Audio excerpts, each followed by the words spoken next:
Hello guys, स्वागत है आप लोग का हमारे न्यू ब्लॉग में। दोस्तों, हम लोग पिछला वीडियो में बात किए हुए थे कि कवर ब्लॉग क्यों ज़रूरी है, क्यों आवश्यक है, उसके बारे में हम लोग बात किए हुए थे। दोस्तों, इस वीडियो में भी उसी से कुछ रिलेटेड वीडियो मैं इसको बनाने जा रहा हूँ।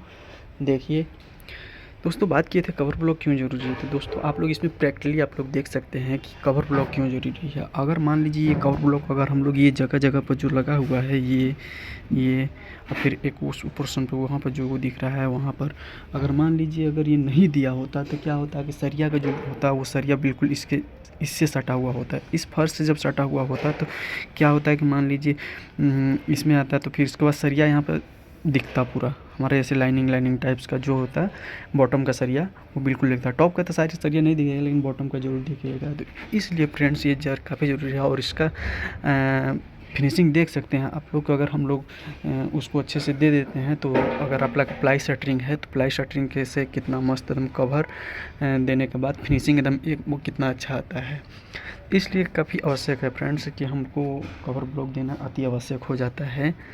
और बात करते हैं, और मान लीजिए कि अगर कवर ब्लॉक आप नहीं देते हैं, बाई चांस अगर वो खुला हुआ सरिया हवा के संपर्क में अगर रहता है तो जानते हैं जाहिर सी बात है, अगर आप थोड़ा बहुत पढ़े लिखे हैं तो इतना सबको पता होना चाहिए कि वायु में, हवा में, उसमें जल और ऑक्सीजन मतलब दोनों एक पार्टिकल्स हवा में उड़ते रहते हैं। कभी कभी आप लोग इसको देखेंगे तो पता चलेगा वेपर्स बन के उड़ता रहता है। तो जिसके कारण कि मान लीजिए जब ये हवा के संपर्क में सरिया जब आएगा तो क्या होता है ना कि उसमें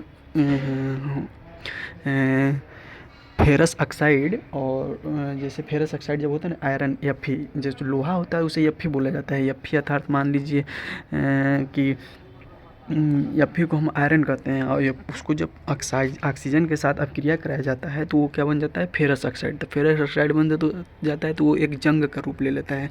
फेरस ऑक्साइड को ही हम लोग जंग कहते हैं। तो मान लीजिए उस प्रकार की क्रिया को हम लोग वैसे नहीं कराना चाहिए। इसलिए फ्रेंड्स मान लीजिए हम लोग को कवर ब्लॉक देना काफ़ी आवश्यक होता है। तो फ्रेंड्स आप लोग भी जब भी अपना घर बनवाएं या किसी प्रकार का कोई भी RCC मेंबर का अगर आप काम करवाते हैं तो उसमें कवर ब्लॉक देना अति आवश्यक है। जैसे कि देख रहे हैं यहाँ पर हमेशा मिनिमम इसका डिस्टेंस पर स्क्वायर मीटर में देना चाहिए। पर स्क्वायर मीटर से आप कम ही एरिया में दीजिए तो ज़्यादा सही रहेगा। आप यानी पर स्क्वायर मीटर से अधिक एरिया में कभी भी देने का प्रयास मत कीजिएगा, ज़्यादा अच्छा रहेगा फ्रेंड्स।